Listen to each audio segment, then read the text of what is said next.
I think that optimism does matter. I think being able to look at things from a positive perspective does matter. It doesn't mean that they're good things, but how you process things is, I think, the single biggest thing for a human and for an entrepreneur to be quite um, um, straightforward. That is, to me, where resilience comes from. Resilience is the ultimate characteristic you need to be a good husband, good father, good entrepreneur. Welcome to A Founder's Life. I'm your host, Leo Gestetner. On this show, we dive into the real stories behind the highs and lows of entrepreneurship and how we pursue a more balanced and meaningful life along the way. This podcast is sponsored by Thankz, helping founders like us scale with reliable remote talent. Email founders@thankz.com, that's THANKZ.com, with the subject line A Founder's Life, and you'll receive $1,000 off your first month. Now, I'm excited today to be joined by Jim Donnelly. Jim, thank you for joining. Would you like to introduce yourself, please? Sure. Leo, thank you for having me. I'm excited to do this podcast. I'm Jim Donnelly. I'm the CEO and co-founder of Humanaut Health. I'm also a husband, a father of 2 teenagers, and a serial entrepreneur. So excited to talk with you today. Excellent. You're a serial entrepreneur. So talk to us about the journey that brought you where you are today, and then talk to us a little more about what your current business is doing and how you're helping your clients. Yeah, I think entrepreneurs, there's a seed or a fire in them early, and then it's sort of like, do they go down the path or do they sort of fight that and never go down the path?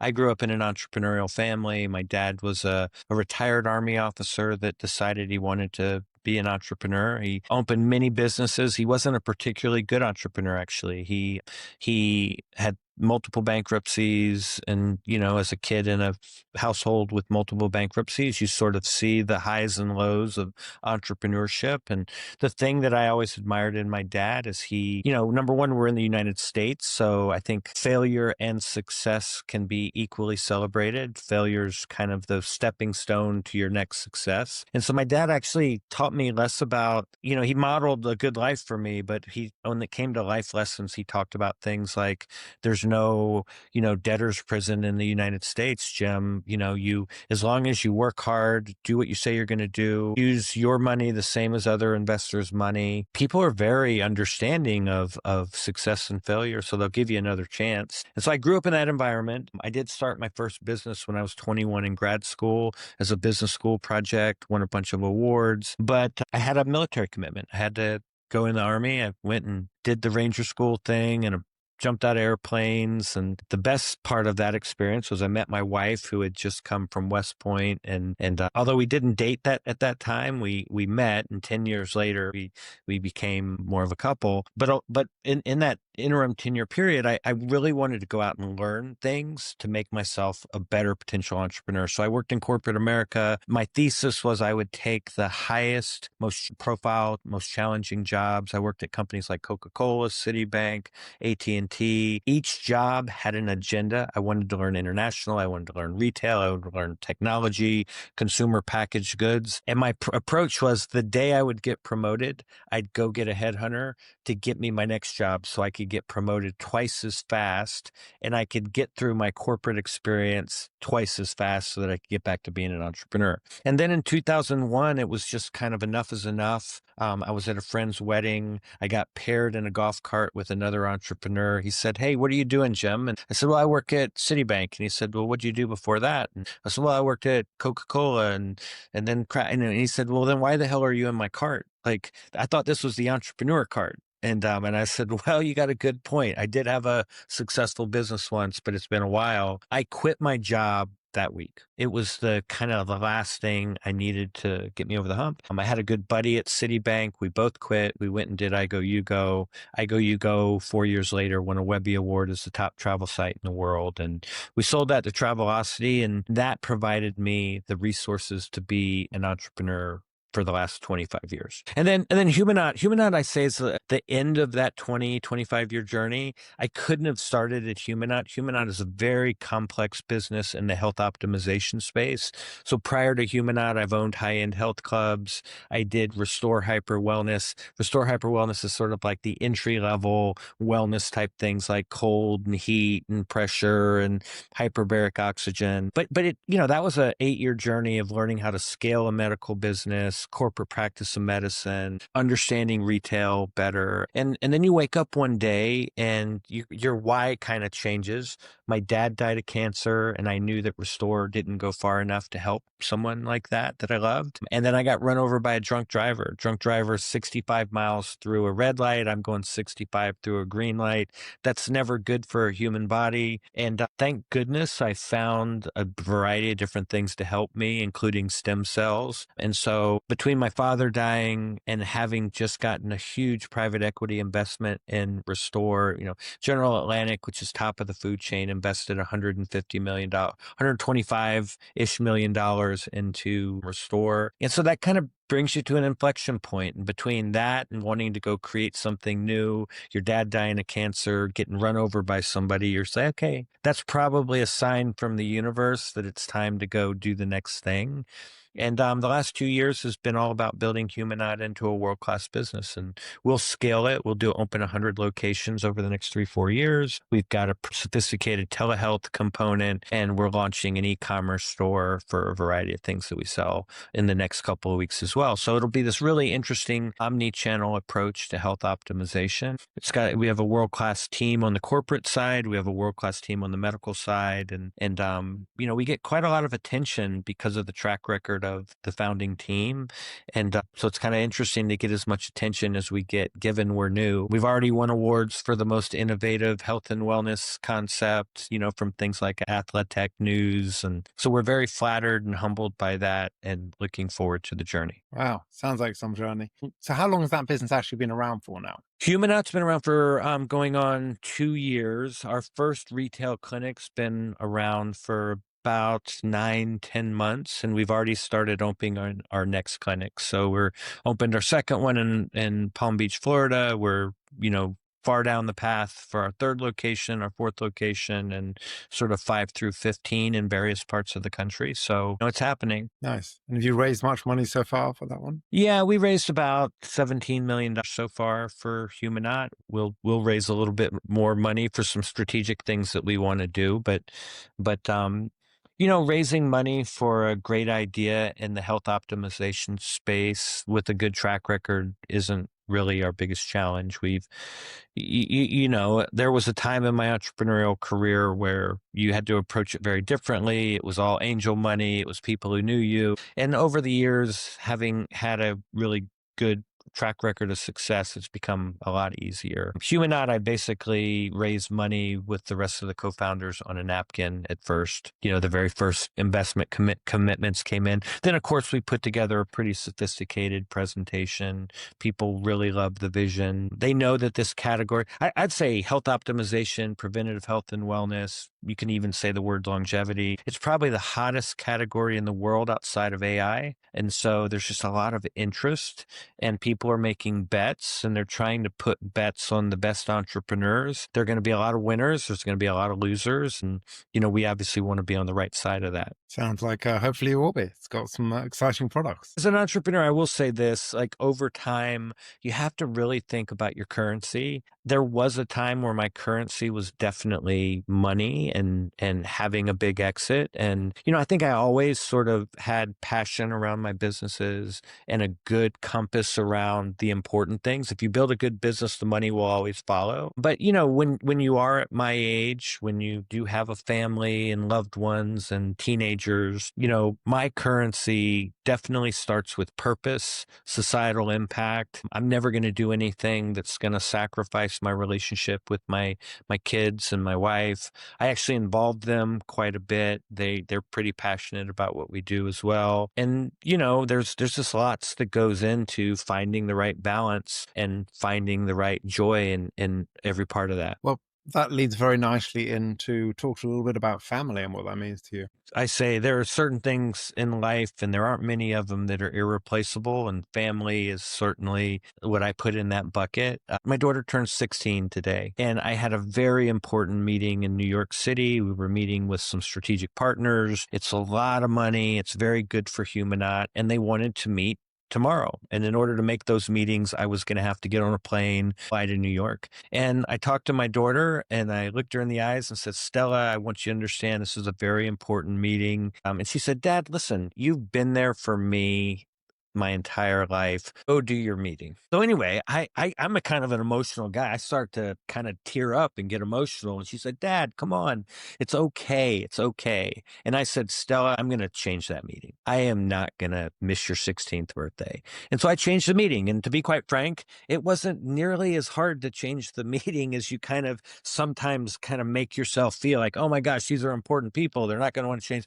The second you tell them, hey guys, can we move the meeting to next week? My 16-year-old girl's having her birthday. Everybody, they kind of look at you like, you're a jerk if you don't cancel the meeting and change it. You got to be willing to make that statement. You got to do it. And so I will be at my daughter's birthday tonight, and we're going to go celebrate as a family. And that was the right choice. And I'm almost like mad at myself for even thinking that it would have been okay to miss her 16th birthday. It's stupid. I love that. And I think, people are fine when you're, number one, you're honest, if they can tell you're talking Yeah. from the heart. And Yeah. the other thing that's changed, I think, in our generation, probably versus our parents' generation, is people understand family are important. I Yeah. think probably a lot Yeah. more than they did before. Like, it's okay that, you know what, family coming before business, that's a good thing. In fact, they probably respect you more for that. Yeah. I would also say it's actually part of picking partners. The partners that you're going to work with, you're going to spend a lot of time with, you're going to do some big meaningful things. And actually these things in life are a good filter for, are these people that understand that this is a marathon, not a sprint, that if we're going to do big things together, we got to recognize there's more to life than working every single minute. And so it was really, for me, validation that I'm actually working with great partners. And, I say all the time, there's a time and a place. There's a time that you got to be the best dad. There's a time you got to be the best husband. There's a time you got to be the best friend, the best CEO. You cannot be the best of all of that simultaneously. It's just impossible. But what you can do is recognize the moments when you have to be the best at the thing in that particular context. And as long as you have a good sort of ability to filter when is appropriate, and, I think you can dial up each of those. And so there are times when I would say unambiguously, I'm one of the best fathers you're ever going to meet. There are times when I'm some of the best husband you're going to meet. There are times when I certainly go super deep on the CEO side. Now, if you ask my wife, she might say the best husband. I'm not sure I'd go that far, but you know what I mean. Like, I really do pick the moments where you lean in, and everyone understands that. My kids are very talented kids. My son's about to go off to college. He's looking at places like Stanford and Princeton, and he earned that. Like he is for the last 4 years. And I think that is a byproduct of, number one, he's a talented, beautiful human being. But number two, I think it comes from being in a household where these things are rewarded, achievement is celebrated. And so I'm super proud of that. But I've tried to tell him, like, also have some perspective. If you don't get into any of those fancy schools and you end up going to a other perfectly suitable school, you'll be fine. You'll be fine. Life will be fine if you put in the work, if you surround yourself with good people, if you pick things that are meaningful in terms of what you're doing for work and you're passionate, you'll be fine, dude. Yeah, I think I used to say that, the relationship I have with my kids, I'm lucky to have a fantastic relationship with my kids. And then I came to the realization probably a year ago or something, luck's got nothing to do with it. It's because I've been very present and, Yeah. I put my kids first. Yeah. Simple fact, and they know I have, and they know I always will. And that has allowed, a relationship where, we have a fantastic relationship. And I think, I talk about the balanced life. And I think really you've said that, which is because it isn't, that balance is not a perfectly in balance. It's really what you just talked about. Your Yeah. definition of a balanced life sounds like it's being in those different modes at the right time. Yeah, I have a very close relationship with my kids. And I will say I was lucky. They came out as really good raw material, but there's no doubt that you have to do things. I mean, this is now my 17 and 50-year-old kids. My wife's a West Point grad. You talk about a role model for a young girl, like she's an amazing role model. And so I think we have done the right things. We've let them lean into the things they're passionate about. We've supported them. We've been parents first, friends second. We've had joyful times. We've definitely prioritized that. By the way, I don't just live that for me. It's a part of the culture of our company. When I hire somebody, I try to give people an idea of what it's going to be like to work for me. And I say, here's the first thing you got to know about me. Get your priorities straight. If you're going to work for me, get them right. And what I say is by that is whatever your version of faith is, family, work, if you have a hard time ranking those three, you're going to have a hard time working for me because the order is pretty obvious. Now, you can debate the first two, but you can't debate that the first two are higher than the third one. And so now what I say is that does not mean that I'm saying miss the big moments at work either. There are times when you have to show up at work and you have to go deep and you have to work hard. Don't mistake that, but you have latitude. And so if I hear about you missing your daughter's recitals and your kids this or that all the time, it's like, come on, guys. Like that's something that you don't need to do. And it's not going to be rewarded by me. And I tell them, understand this too. That is for selfish and unselfish reasons. Unselfishly, I want people to lean into the right things, have a great life, be happy. I want to be surrounded by those happy people. Selfishly, I know you will be a better employee if you get your priorities straight. And so it's not just that I'm trying to be this good guy. It's like I want the best possible humans being happy so they can be productive and they can go kick butt at this really hard thing that we're building. And so you've definitely got that worked out. And what does health mean to you? For me, health is pretty simple. It's being able to do the things that I want to do. I certainly, in my younger days was defined by high athletic ability, high performance, and all that sort of thing. So that doesn't suddenly go away because you get a little older. I still can go climb mountains. I still mountain bike pretty hard. I still do one or two incredibly hard challenges every year. I want to be able to play with my kids. I want to be able to do fun things with my friends. I want great sex with my wife. There's a list of things that I sort of, from a health perspective, want to do. I want to be able to have a sharp mind. I want to be able to be intellectually curious. And so health to me means being able to do all of that. And by the way, over time that does evolve. Like I'm much more cognizant, for instance, at 56 about the things I do. I don't want to get injured. I probably would have taken more chances, been a little more extreme as a younger human, but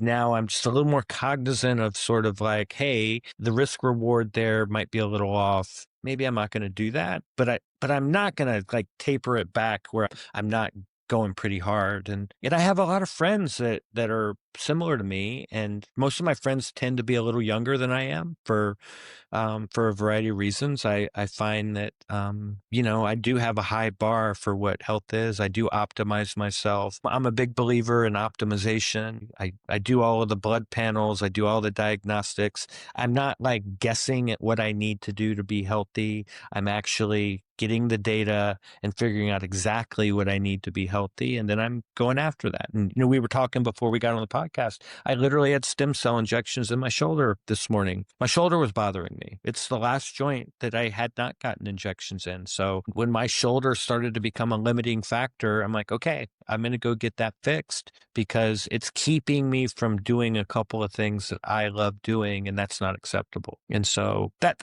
little bit of a long-winded answer, but being able to do the things you want to do is my definition of healthy. Wow.